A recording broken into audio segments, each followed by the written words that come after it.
नाज़रीन, मुख्तलिफ सियासी पार्टियों की सरकर्दा शख्सियात और नुमाइंदों से हम आपको रूबरू करा चुके हैं, जिन्होंने अपने एजेंडे और मैनिफेस्टो के मुताबिक बात की, आवाम से दिलफरेब वादे किए, मगर इलेक्शन में असल ताकत आवाम की होती है। ये आवाम ही है जो किसी भी पार्टी के लिए इख्तिदार का जीरा बनते हैं।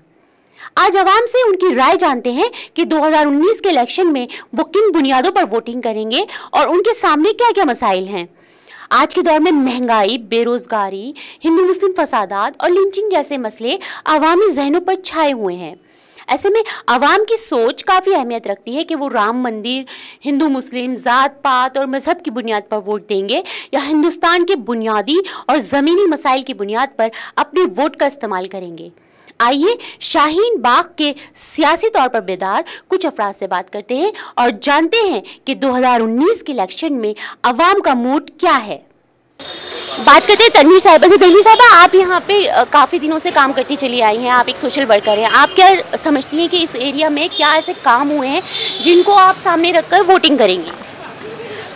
वोटिंग करने के लिए तो अभी तक हमने जो दिल बनाया, अपना दिल दिमाग जो भी सब चीज़ से हम तैयार हैं केजरीवाल जी के लिए, क्योंकि केजरीवाल जी की वजह से काम यहाँ पर काफ़ी अच्छे हो रहे हैं और उन्होंने काफ़ी अच्छा काम करा है। दिल्ली में खासतौर से एजुकेशन पे काम उन्होंने करा है, हर चीज़ पे काम कर रहे हैं। और एक तरह उनकी सबसे अच्छी बात जो हमें लगती है वो ये है कि आज तक हम किसी भी सीएम से मिलने के लिए डायरेक्ट नहीं पहुँचे हैं और ना हमें कोई इतनी वैल्यू दी गई है कहीं पर ही। सीएम साहब के पास मिलने के लिए जो केजरीवाल के पास में, तो डायरेक्ट अपने ऑफिस में बुलाते हैं, हमारी प्रॉब्लम को सुनते हैं, उसके बाद ही दूसरे दिन ही हमारा काम करवा दिया जाता है। ये काम मैंने खुद भी करवाया अकबरलैंड में। हम शाहीन बाग से हैं, मेरा नाम तनवीर है और मैं ये सोशल वर्क कर रही हूँ 18 साल से। तो केजरीवाल जी के लिए तो मेरा ओपिनियन उन्हीं के लिए है। तो मैं आपसे ये जानना चाहूँगी कि क्या सिर्फ एक वज़ीर आला तक या आपको लगता है कि किसी लीडर तक पहुँचना अगर आसान है तो आपकी नज़र में वो एक बेस्ट लीडर है, एक राजनेता है? नहीं, बिल्कुल नहीं। वो लीडर इसलिए हमारे लिए अच्छे हैं क्योंकि पब्लिक को क्या चाहिए, अपना काम चाहिए, और जो काम के लिए पब्लिक बोलती है अगर उसके लिए लीडर कोई भी खड़ा रहे, चाहे वो मैं ही क्यों ना हो। अगर मैं भी सबके काम करूँगी तो लोग मेरे लिए भी तैयार रहेंगे। तो केजरीवाल जी को हमने खुद भी ये सोचा है और गए भी हम करवाने के लिए, तो उन्होंने सारे काम करे हैं। और पब्लिक नेता चुनती क्यों है? चुनती तो इसलिए ना कि हमारा काम होगा, चाहे वो सीवर का हो, सफाई का हो, एजुकेशन पे हो, कोई भी चीज़ पर। तो इसलिए हम केजरीवाल जी को मानते हैं। आपको भी लगता है कि केजरीवाल जी जो है वो एक कामयाब लीडर है? बिल्कुल बिल्कुल कामयाब लीडर हैं वो, और हर काम को वो बहुत अच्छे से करते हैं। चाहे वो हॉस्पिटल्स हो, उन्होंने बहुत काम बहुत अच्छा किया है, बिल्कुल चेंज कर दिया। बिल्कुल ऐसा लगता है बिल्कुल न्यू तरह से इन्होंने बिल्कुल अच्छा है। बिल्कुल स्कूल हो या हॉस्पिटल्स हो, गवर्नमेंट हॉस्पिटल्स में उन्होंने इतना अच्छा काम किया है कि अब प्रॉब्लम्स नहीं हो रही है, लाइन्स नहीं लगती हैं, आराम से आप जाओ, वहाँ पे बहुत अच्छे से देखा जाता है। इससे पहले जो सरकारें आई हैं वो क्या उन्होंने कभी इस तरह के काम नहीं किए? नहीं, उस तरह से कोई काम नहीं किया। हॉस्पिटल्स वगैरह, स्कूल्स वगैरह में बहुत गंदगी और बहुत ही टीचर्स वगैरह थे या डॉक्टर्स वगैरह थे, वो इतना अच्छे से पेशेंट्स को इतना हैंडल नहीं अच्छे से करते थे, रिसीव भी नहीं करते थे इतना अच्छा। आपको क्या लगता है कि दिल्ली में सिर्फ हॉस्पिटल या स्कूल्स के लेवल पे काम करना ही काफ़ी है, या इससे आगे भी कुछ मुद्दे हैं जिनको आवाम सामने रखकर वोटिंग करे, या ये छोटे सतह के मामले हैं, इस पे आप लोकसभा इलेक्शन जीतेंगे क्या? देखिए, मेरा मानना यह है कि एक तो यह केजरीवाल जी को पूर्ण राज्य का दर्जा नहीं मिला दिल्ली को, इस वजह से उनके हाथ बंधे हुए हैं। अच्छा, वो कोई काम करना भी चाहते हैं तो उनको करने नहीं दिया जाता, उनकी बहुत सारी फाइलें एलजी के पास दबी रहती हैं। ठीक है, अब ये इन्होंने छोटे छोटे काम करे हैं बेचारों ने, जैसे कि ये मोहल्ला क्लिनिक जो दुनिया भर में शुरू हुआ है, किसी के दिमाग में कंसेप्ट आया नहीं आज तक कि मोहल्ला क्लिनिक भी कोई चीज़ है। मोहल्ला क्लिनिक कराया उन्होंने। फिर ये है कि स्कूलों के अंदर जितने भी सरकारी स्कूल हैं दिल्ली गवर्नमेंट के अंदर, उनमें क्लासेस बढ़ाए उन्होंने, उनको बिल्कुल मॉडर्न करा है। देखिए, सिर्फ नाम ही अगर आप सोचे तो मोहल्ला क्लिनिक तो नाम ही एक चेंज हुआ है, वरना डिस्पेंसरीज तो पहले भी होती थी या आंगनबाड़ियाँ पहले भी होती थी। यू आर राइट, मैं उसको डिनाई नहीं कर रहा, लेकिन ये कर रहा हूँ कि जो डिस्पेंसरी में आप चली जाएँ, उससे पहले जब तक केजरीवाल सरकार आई थी उससे पहले अगर आप जाएँ डिस्पेंसरी के, तो वहाँ पर ना दवाइयाँ और डॉक्टर्स अपने टाइम पर नहीं मिलते थे, कंपाउंडर ही हैंडल किया करता था। हमेशा से केजरीवाल की जितने भी राजनेता इनकी पार्टी के हैं वो साथी ये सारे कहते हैं कि हमें जो काम नहीं करने दिया जाता। तो आप इस बात से इत्तेफाक रखते हैं कि अगर आप लोकसभा जीत जाते हैं, आगे भी जाके आप क्या यही बातें, क्या ये जेन्युइन बातें लगेंगी आपको, कि आपको ये बात सही लगेगी कि जब वो आपको ये कहेंगे कि भैया हम इसलिए नहीं कर पा रहे कि हमारी फाइल वहाँ रह गई है या हमें काम नहीं करने दिया जा रहा? मतलब आपको लगता है कि कोई एक वज़ीर आला होते हुए कोई ये कहे कि हम मुझे काम नहीं करने दिया जा रहा, तो ये एक सही बात लगती है आपको? मैं आपको एक छोटी बात बता रहा हूँ। केजरीवाल ने प्रपोजल दिया था, जो एलजी के पास फाइल दबी हुई है आज तक भी, कि ये क्लस्टर बसें जो जितनी चल रही हैं लोकल बसें, 5 रुपये तो टिकट होगा हरी वाली बस का और क्लस्टर बस होगा, 10 रुपये टिकट होगा इसका लाल वाली बस का, कहीं भी जाओ कहीं भी आओ, वो फाइल अभी तक एलजी के बाद अभी गारंटी के साथ कह सकता हूँ। इस तरह तो फिर कोई काम भी नहीं होगा। अब ये देखिए ना, इन्होंने तो इमामों और मुअज्जिनीन की जो तनख्वाहें बढ़ाई थी उसका भी कुछ भी नहीं हुआ है अभी तक। तो मतलब सिर्फ ऐलान कर देने से या आवाम को खुश कर देने से आपको लगता है कि वोट मिल जाएंगे? नहीं उनको, क्योंकि अभी तक इम्प्लीमेंट तो कहीं नजर नहीं आ रहा है। हर चीज के लिए सीसीटीवी कैमरे कहाँ हैं? महिला की सुरक्षाओं का जो उन्होंने वादा किया था कहाँ है? वो लोकपाल बिल पे आए थे, कहाँ है? मैडम जब उनके पास पावर, मतलब ये पावर नहीं है, पुलिस, ये कब तक बात है? आपको लगता है ये पुलिस उनके अंडर में नहीं है? कब तक चलेगा कि हमारे पास पावर नहीं है या हमारी फाइलें दबा दी? क्योंकि यहाँ पर जो है स्टेट गवर्नमेंट जो है दिल्ली में, सेंट्रल में आपको बीजेपी का गवर्नमेंट है, तो बीजेपी मेन पावर होती है ना, इसलिए काम नहीं करने दे रही है उसको। बीजेपी के बारे में बात कर लेते हैं। अगर आपको लगता है कि बीजेपी काम नहीं, यहाँ पे मैं जानना चाहूंगी आपसे कि प्रधानमंत्री नरेंद्र मोदी जी जो हैं, उन्होंने लास्ट लोकसभा इलेक्शन में जिस पूर्ण बहुमत से वो आए थे, उन्होंने बड़े बड़े वादे किए थे। आपको लगता है कि वो सारे वादे पूरे किए उन्होंने? नहीं, एक भी नहीं किया, एक भी पूरा नहीं किया उन्होंने। उन्होंने बोला था कि 100 दिन के अंदर मैंने काला धन वापस लेकर आऊँगा स्विस बैंकों से, भ्रष्टाचार खत्म करूँगा, एक भी नहीं हुआ वादा उन्होंने पूरा किया। सर्विस के लिए बोला उन्होंने। नोटबंदी जीएसटी जैसे, जी नोटबंदी जीएसटी जैसे मामले, सीलिंग जैसे मामले, क्या लगता है आपको कि इलेक्शन आते आते तक जो जनता होती है वो इन मुद्दों को भूल जाती है, वो मुद्दों से भटक जाती है ना? अब देखिए ना, अब राहुल जी ने ऐलान कर दिया है कि वो गरीबों को जो बिलो पॉवर्टी लाइन से जी रहे हैं उनको वो 72,000 रुपये सालाना देंगे, पर एनम देंगे। तो क्या आपको लगता है कि उनका ये वादा जो है एकदम से जनता के दिल में उनके लिए एक लहर चला देगा और वोट मिलेगा कांग्रेस को? इससे तो कांग्रेस का वोट मिलेगा, क्योंकि मेरे ख्याल से जो है 6,000 रुपये मंथली है, इसलिए 72,000 रुपये एक साल के हो रहे हैं, तो 6,000 रुपये कोई ज़्यादा तो नहीं है। 15 लाख रुपया अगर रहता तो ज़्यादा होता, लेकिन 6,000 रुपये मंथली है, इसलिए देने के चांस है। लेकिन अब मैं आपसे जानना चाहूँगी कि क्या आपको ऐसा नहीं लगता कि कांग्रेस का ये सिर्फ एक वादा जिसकी वजह से आवाम में खुशी की लहर सी दौड़ गई, तो क्या आवाम पुरानी सारी बातें भूल गए? आवाम उस वक्त को भूल गए, जनता उस वक्त को भूल गई जब कांग्रेस का शासन था और कांग्रेस ने अपने शासन के दौरान इतने साल हुकूमत की और आवाम ने तरक्की नहीं की, मुल्क ने तरक्की नहीं की, मुल्क आगे नहीं बढ़ा, तो वो उसको भूल गए हैं क्या? कुछ नहीं भूले, कुछ नहीं बोले। कांग्रेस ने तो कुछ करा है और कुछ करके भूल गए। सबने नेता जितने भी आए नेता आज तक सब वादे करके राजनीति दिखाते हैं, ये कर देंगे वो कर देंगे, कोई नहीं। सब अपना कुआं खोदना, अपना पानी पीना है। रोज़मर्रा की हमें ज़िंदगी ये है, पानी पीने को चाहिए, बढ़िया पानी होना चाहिए, सड़क चाहिए, बत्ती चाहिए, यही चाहिए हमें, और कुछ नहीं चाहिए। कोई भी सरकार है, अच्छी सरकार है, अच्छा देश चलाए।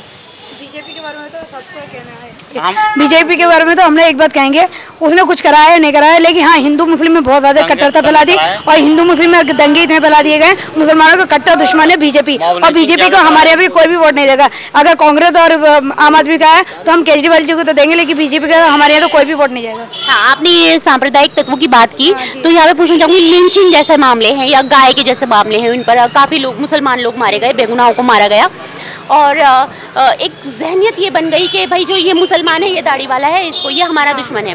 तो आपको लगता है कि जब जैसे जैसे इलेक्शन आने वाले हैं तो आवाम जो है इन बातों को भूल जाती है, जनता भूल जाती है इन बातों को? अब पुलवामा अटैक हो गया या उसके बाद एयर स्ट्राइक हो गई, तो ये गवर्नमेंट ने जो ये एक स्टेप उठाया और जनता को खुश करने की कोशिश की है एयर स्ट्राइक करके पुलवामा में, तो आपको लगता है कि इसका असर पड़ेगा? बहुत ज़्यादा असर पड़ेगा, इसका बहुत गहरा असर पड़ेगा पब्लिक पे।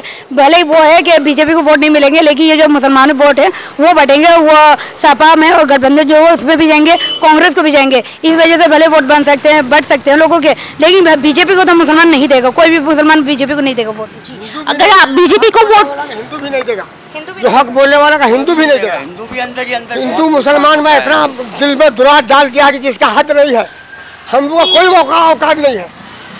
हम मुसलमान ही अगर अपने पर हो जाए तो क्या वही बीजेपी वाला बड़ा हो जाएगा?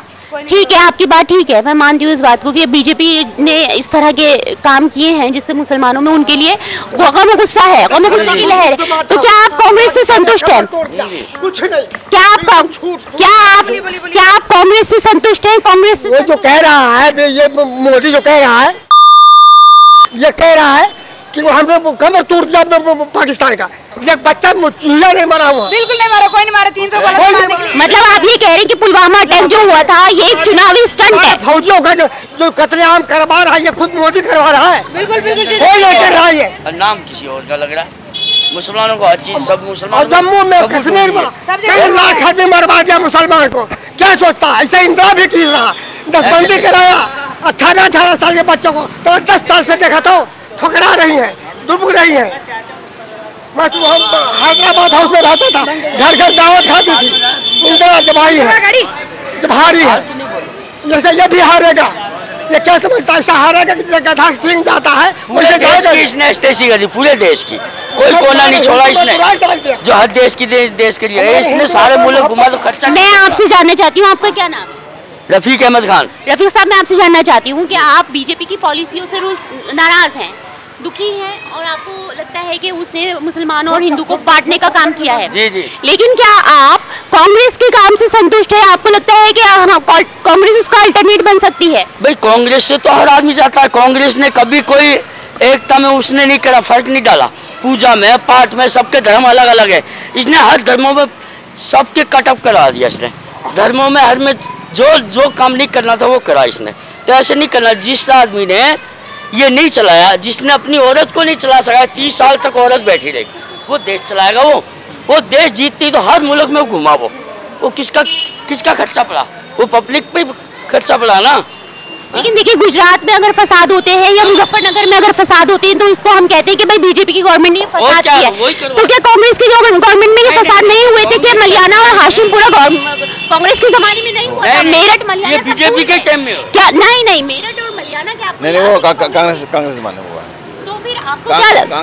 कांग्रेस अलग है, राहुल गांधी अलग है। देखिए, कांग्रेस में उस जमाने में जो कांग्रेस में लोग थे वो अब नहीं रहे। अब आप ये कह रहे हैं कि कांग्रेस का चेहरा बदला? अब नया पैनल निकल कर आया है, समझ गए? ये लोग बहुत अच्छा काम करेंगे। इसके अंदर राहुल गांधी बहुत अच्छे आदमी हैं, वो इंशाल्लाह बहुत अच्छा काम करेंगे अगर उनके हाथ में पावर आ जाती है। मतलब राहुल को आप प्रेसिडेंट के वज़ीर-ए-आज़म के तौर पर? हाँ जी। नंबर 2 में एक बात कहना चाहता हूँ, बीजेपी के पास कोई मुद्दा नहीं है, सिर्फ पाकिस्तान और हिंदू मुस्लिम। अगर ये मुद्दे ना हो तो पाकिस्तान के पास कोई मुद्दा, इनके बीजेपी के पास कोई मुद्दा ही नहीं है इलेक्शन लड़ने के लिए। कश्मीर भी तो है, वो तो जब से इंडिया आज़ाद हुआ जब से कश्मीर तक मसला है ही, उसका क्या दिक्कत? लेकिन इनके पास सिर्फ 2 ही मुद्दे हैं, हिंदू मुस्लिम और पाकिस्तान, और कोई मुद्दा? हिंदू और मुस्लिम, और कोई मुद्दा ही नहीं है। उसके बाद चुनाव के लिए कोई ना कोई पॉलिटिक्स करना उसको। बीजेपी वालों ने जो ये करा था बीफ के लिए, गौमांस के लिए, जो इन्होंने करा था, इतना सबसे ज्यादा जो हिंदू मुस्लिम करवाए गौमांस के लिए कराया। और हिंदुस्तान में क्या पूरे वर्ल्ड में सबसे ज्यादा जो बीफ निर्यात करते हैं वो गुजराती हैं। उसने सबसे पहला नाम तो गुजरात का है, तभी योगी ने उसे क्यों बंद नहीं करवाया? बीफ तो उसके यहाँ पर करता है ना। तो ये गौमांस के जरिए मुझे बस आप लोगों से एक आखिरी सवाल पूछना है, और मैं चाहूंगी कि कौन इसका जवाब देगा कि जब आप वोटिंग करेंगे तो आप किस मुद्दे को सामने रखेंगे? आपके जहन में क्या होगा, आप बताइए। हमारे जहन में यही मुद्दा होगा कि किस पार्टी को देख रही है कि आज सबसे बड़ी जो बेसिक प्रॉब्लम है वो है अनएम्प्लॉयमेंट। आज आप देखेंगे कि अनएम्प्लॉयमेंट का रेशो एकदम जे कर्व में जा रहा है। मतलब आज का जो यूथ है वो ये कह रहे हैं कि हमें रोजगार दो। बिल्कुल, रोजगार दो। सबसे पहले बेसिक नीड, जब रोटी का बड़ा मकान ही नहीं होगा तो क्या करेगा आगे? आज हम ये जो मुद्दे हैं, ये हिंदू मुस्लिम मामला है, ये मंदिर मस्जिद मामला है, ये जो आज के अवाम है, आज के नौजवान पे इसका कोई असर नहीं पड़ता। जब उसको फिर कुछ है ही नहीं तो क्या रोजगार करेगा वो? कुछ भी जब खाने के लिए ही नहीं है तो क्या सोचेगा वो आगे? इसने बकरीद में इतने हंगामे करवाए, अब रोजे आने वाले रोजों में बहुत हंगामा करवाएगा। इस आदमी से इतना हो रहा है, जिसके पास पावर है वो भी नहीं जा सकता। बकरीद में थोड़े हंगामे कराए, कुर्बानी के बकरे पुलिस वाले खोल के ले जा रहे हैं। ऐसे किसी की ताकत नहीं जो ले जा। ऐसा किसी हुकूमत में नहीं हुआ है, कभी नहीं हुआ। ये बीजेपी नहीं आती ना वो होता। और अब तो आपने देखा कि यहाँ के अवाम कितने नाराज हैं सियासी पार्टियों से, और जो यहाँ के नौजवान हैं उनमें इस बात की समझ पैदा हो गई कि वो किन बातों को, किन मुद्दों को लेकर वोटिंग करेंगे।